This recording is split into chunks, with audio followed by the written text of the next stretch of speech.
rapi, silakan dilakukan. Bagaimana teman-temannya? Apakah hadir semuanya?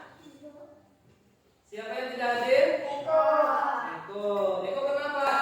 Lagi kurang sehat. Jadi kita doakan mudah-mudahan temannya yang tidak masuk hari ini supaya kita lebih semangat lagi. Kita bersama-sama tepuk semangat. Ketua kelas pimpin.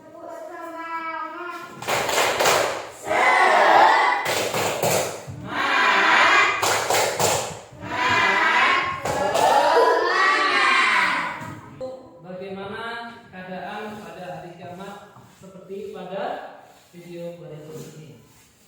Matahari di gunung. Menurut Imam Al-Alusi, kata Huwirat berasal dari kata karo yang berarti melipat kain menjadi surban di kepala.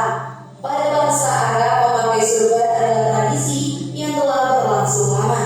Dari situlah Allah ingin menjelaskan betapa mudahnya menggulung matahari sebagaimana orang Arab menggulung surban. Allah tidak menjelaskan dengan detail apa yang terjadi dengan matahari. Namun kita paham bahwa matahari adalah sesuatu yang paling vital di alam semesta. Jika saja pergerakan matahari berbeda sedikit daripada biasanya, boleh jadi matahari tidak lagi memberikan kehangatan dan semua makhluk di bumi pasti kedinginan. Atau sebaliknya, matahari bisa memancarkan panas yang terik sehingga bumi menjadi sangat panas. Pada intinya, matahari adalah sumber daya bagi kehidupan kita. Jika saja matahari bergerak keluar dari siklus, maka sudah pasti ada sesuatu yang tidak kita harapkan. Di ayat ini, Allah Subhanahu wa Ta'ala menggambarkan bahwa pada hari kiamat nanti matahari seperti digulung. Dari kalimatnya saja kita sudah paham bahwa akan terjadi sesuatu yang dahsyat luar biasa. Penjelasan ini terdapat pada surat At-Takwir ayat pertama. Dalam sebuah hadis yang diriwayatkan oleh Abu Saleh dari Ibnu Abbas, Rasulullah SAW bersabda, pada hari itu kiamat tidak tersisa satupun bintang di langit, seluruhnya berjatuhan di atas bumi. Bintang gemerlapnya menghiasi malam, yang jumlahnya tak terhitung itu. Ketika hari kiamat nanti akan berjatuhan, menghancurkan seluruh isi bumi dan penduduknya. Allah menggambarkan bahwa di hari kiamat nanti gunung-gunung yang berfungsi sebagai pasar bumi akan hancur. Kondisi diterangkan di surat At-Takwir ayat 3. Bisa dikatakan sebagai letusan yang paling dahsyat dalam sejarah manusia modern. Letusannya bisa diperkirakan sampai 4.600 km dari pusat letusannya, atau bisa disimpulkan bahwa ledakannya dapat didengar seperlapan penduduk bumi saat itu. Sahabat beriman, ledakan ini kemudian dicatat di dalam Guinness World of Record sebagai letusan yang paling dahsyat dalam dunia modern. Jika satu gunung saja letusannya bisa menggerakkan dunia, bisakah kalian bayangkan jika yang meletus bukan hanya satu gunung, melainkan seluruh gunung yang ada di dunia? Penggambaran ini Allah perjelas di dalam surat Al-Kahfi yang artinya, dan ingatlah akan hari yang ketika itu kami perjalankan gunung-gunung dan kamu akan dapat melihat bumi itu datar, dan kami kumpulkan seluruh manusia dan tidak kami tinggalkan seorang pun dari mereka. Quran surat Al-Kahfi ayat 47. Isi hari kiamat nanti yang artinya, dan apabila unta-unta yang kunting ditinggalkan, tidak diperdulikan. Allah menggunakan kata isyarat yang menunjuk makna unta. Padahal dalam bahasa Arab, unta bisa juga disebut dengan jamal atau igil. Isyarat sendiri artinya adalah unta yang sedang kunting. Bahkan menurut Imam Al-Qurtubi, isyarat itu menunjukkan bahwa kehamilannya sudah mencapai bulan 10. Dalam kehidupan bangsa Arab tradisional, unta adalah harta yang paling berharga. Apalagi ketika unta itu dalam keadaan hamil, harga dari unta akan semakin mahal. Jika kita kiaskan pada masa sekarang, unta hamil bisa diartikan sebagai harta kekayaan yang sangat bernilai. Allah memberikan gambaran bahwa pada hari kiamat nanti, orang-orang tidak akan memikirkan harta kesayangan mereka. Itu karena saking dahsyatnya dan ngerinya hari kiamat. Orang-orang akan sibuk mencari tempat aman daripada mengurusi harta kesayangannya. Di dalam tafsir Jalalain disebutkan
Hari akhir adalah nomor dua apa? Akan dimatikan dan dibangkitkan kembali dan akan dihisab oleh Allah Subhanahu wa Ta'ala daripada hari akhir. Nama lain daripada hari akhir. Yang pertama,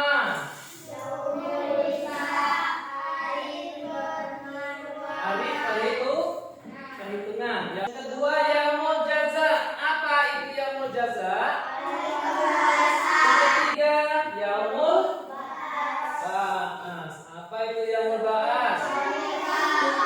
Tanda-tanda hari kiamat. Ya. Ada tanda-tanda yaitu dari kiamat kecil, kemudian tanda-tanda besarnya. Kiamat kecil yang pertama banyaknya bin, yang kedua manusia, yang ketiga tanda-tanda besar atau disebut kiamat kubro. Al-kubro. Apa tanda-tandanya? Ya, munculnya Dajjal. Kemudian apa lagi yang kedua? Yang ketiga apa? Yang akan kita bahas pada pelajaran ini adalah hikmah beriman kepada hari akhir atau hari kiamat. Yang pertama, hikmah beriman kepada hari kiamat adalah hidup dengan penuh tanggung jawab. Yang kedua, termotivasi untuk berbuat baik.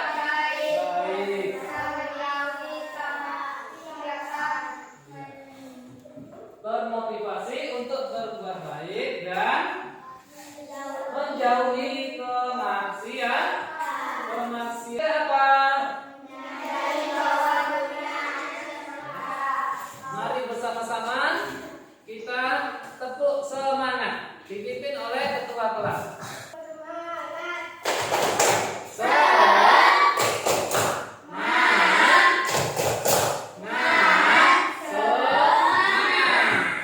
Sikap beriman kepada hari akhir atau hari kiamat. Bagaimana yang harus kita miliki sikapnya? Yang pertama apa? Sikap jujur. Apa itu? Kebenaran. Yang kedua itu bertanggung jawab. Apa itu bertanggung jawab? Kemudian apa lagi? Disiplin. Apa itu disiplin?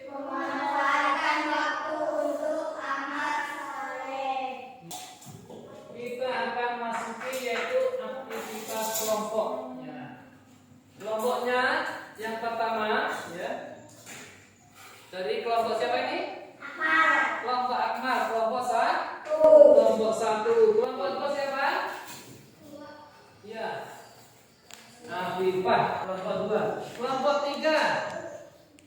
Rombongan ketua kelas. 4. Kelompok 4 siapa? Afifah. Baik. Sekarang kelompoknya sudah kita bagi. Kelompok 1 menjelaskan tentang nama-nama lain hari akhir atau kiamat. Kelompok kedua yaitu mengidentifikasi tanda-tanda kecil. Tanda-tanda kecil hari kiamat. Kelompok 3 apa? Tanda ya. Kelompok 4 ya. Apa tugasnya? Ya, menyebutkan hikmah beriman kepada hari akhir. Sekarang silakan dikerjakan sesuai dengan tugas kelompoknya masing-masing. Tadi sudah berdiskusi dengan kelompoknya masing-masing. Sekarang Bapak minta perwakilan daripada kelompoknya untuk mempresentasikan daripada hasil kerja kelompoknya. Baik, kelompok satu, silakan Akmal Altamis. Nama lain hari akhir, yaumul hisab atau hari perhitungan. Saat amal manusia dihitung, yaumul jazaa, hari pembalasan. Saat manusia menerima ganjaran atau hukuman, yaumul ba'ats, hari kebangkitan. Saat manusia dibangkitkan dari kematian. Nama-nama tersebut mencerminkan sifat hari akhir dan proses yang akan terjadi. Oke, silakan kelompok 4 tampil. Hikmah beriman kepada hari akhir, hidup dengan penuh tanggung jawab, memotivasi untuk berbuat baik, menghindari kemaksiatan. Kelompok 3, silakan kelompok 3 maju. Tanda besar hari akhir, muncul Dajjal, turun Nabi Isa, matahari terbit dari barat. Silakan kelompok 2 untuk mempresentasikan hasil diskusinya.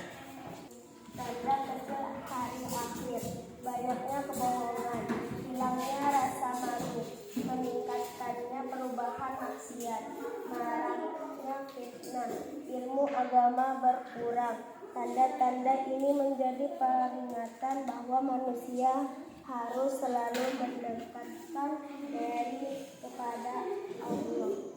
Terima kasih untuk setiap kelompok. Kasih aplaus untuk semuanya.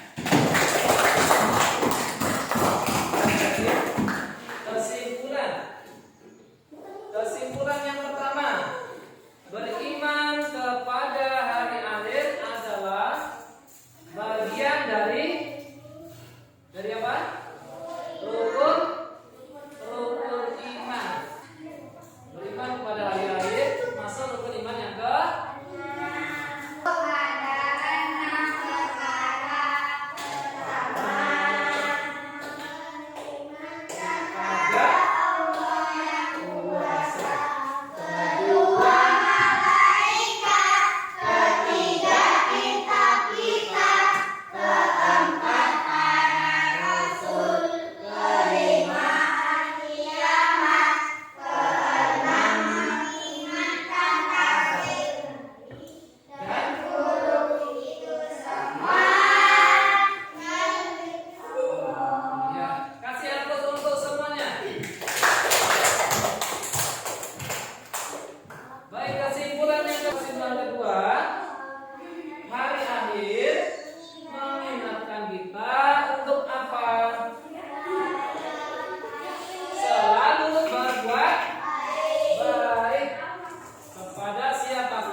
Intinya siratal mustaqim.